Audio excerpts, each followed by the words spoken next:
Hello, Geeks and Ghouls. I've got great news for you. Dark Glasses, the latest movie by Dario Argento, does not suck. So that means that the movie is good, right? Not quite. I mean, it's not just a movie made after opera. Did you expect it to be good? So I watched Dark Glasses, the latest movie by Dario Argento. Dario Argento is one of my favorite directors.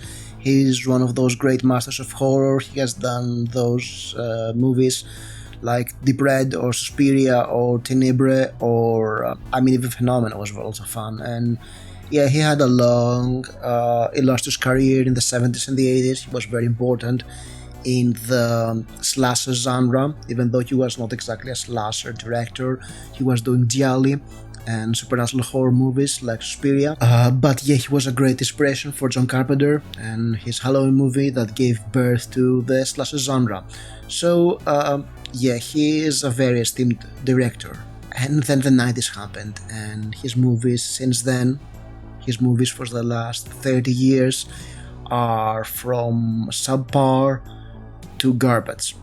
His previous movie, Dracula, was hot garbage. You cannot believe how bad it was, and he had a lot of stinkers too, like The Card Player or Phantom of the Opera. I haven't watched Giallo, to be honest, and yeah, most of his movies since Trauma, his 1990 movie, have been less than stellar. Dark Glasses does not change that. It's a movie that is very uneven, and it's clearly not a great thriller to watch.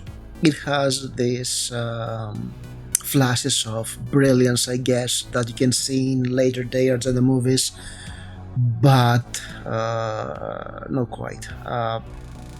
So what is Dark Glasses? Dark Glasses is the story about a prostitute who is being attacked by a serial killer who kills prostitutes, and she escapes with her life but loses her eyesight. And there is, when we talk about moments of brilliance in Dario Argento movies, there is always the intro of this movie, where a protagonist is driving and there is a solar eclipse and she's looking at the sun, which is never a good idea because you can lose your eyesight by doing that. But it's not the reason why she loses her eyesight, but it's a great foreshadowing of it.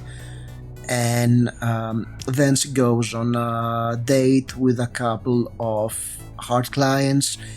We have a very decent murder scene early on where our serial killer kills his first victim, and it's kind of bloody.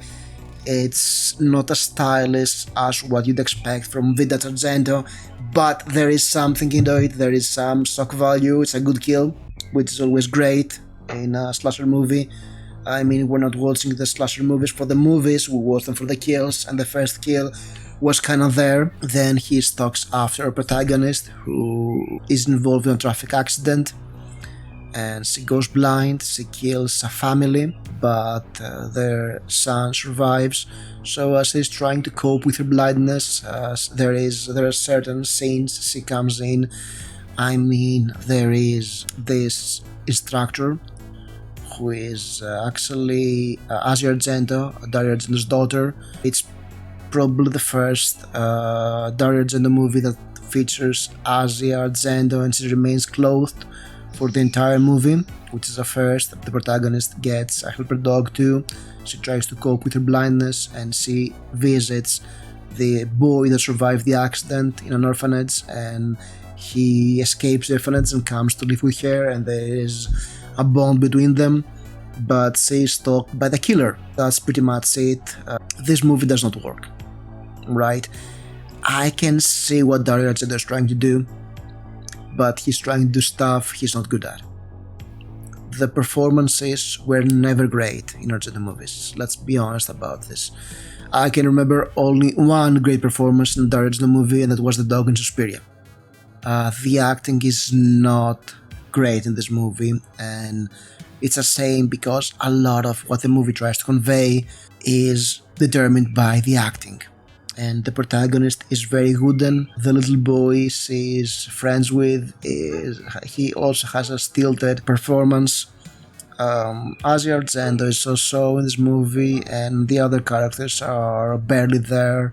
They're just props. The kills, except for the first one, were kinda anticlimactic.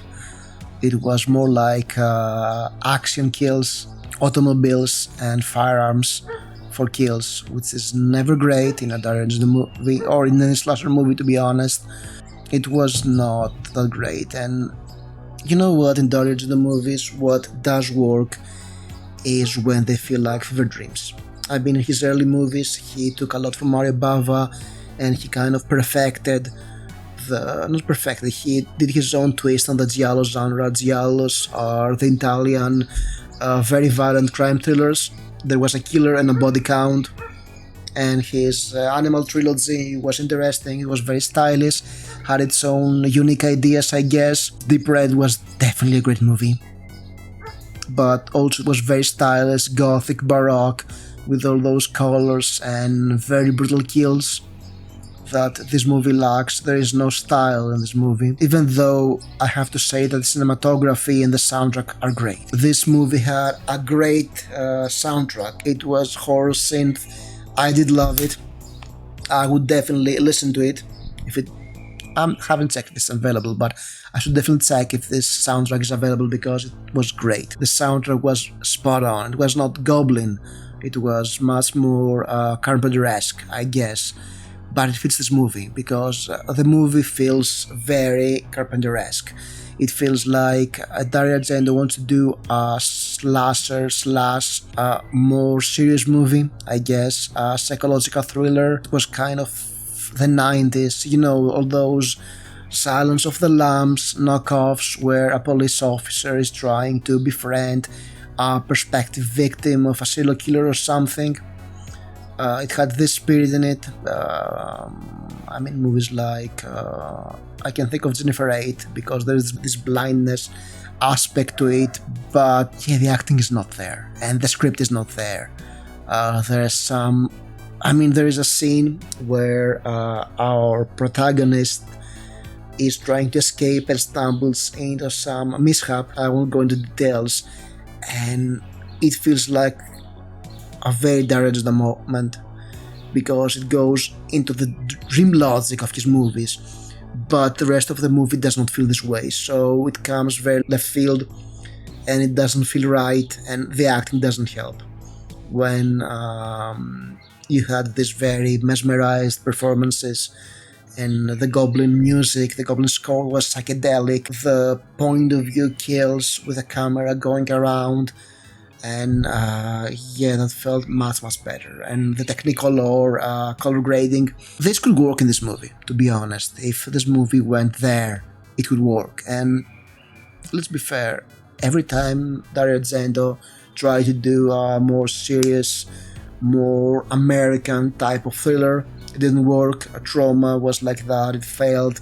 The Card Player was not good. I mean, it had this, alright, yes, there is this moment of brilliance there. The gunfight in the living room in The Card Player was such a great scene that it did not deserve to be in that movie. And if you could go into his 90s movies, those that are memorable are actually the ones that follow dream logic. Doll Syndrome it actually did what this movie tries to do, but then again there is this dreamlike aspect of our protagonist getting lost into the paintings that you can enjoy in the movie. And Phantom of the Opera was what it was, but was balls to the walls insane, and it also had this very grotesque fever dream logic to it. It was a bad movie, but it was a memorably bad movie. And of course there was Sleepless, that was riffing off Deep Red, that also felt an Argento movie, but then again I don't believe I have watched this one for a second time like I've done for most of Argento movies. Maybe I should do an Argento marathon. The movie was not great, it was forgettable unless you're a hardcore Argento fan and you have to watch it. It's definitely not a great thriller movie. I mean, if you really want to watch an Argento style movie There was Last Night at Soho by Edward Wright that had this Technicolor nightmare into it, and this gimmick with the protagonist getting lost in the past. That felt great. It wasn't violent, of course. It was a very traditional ghost story when everything ties together, I guess. But Dark Glasses, definitely not a movie you should rush out and watch. It has its strong points. The cinematography is great and the music is amazing, but the rest of the movie is simply all over the place and it never quite fits together.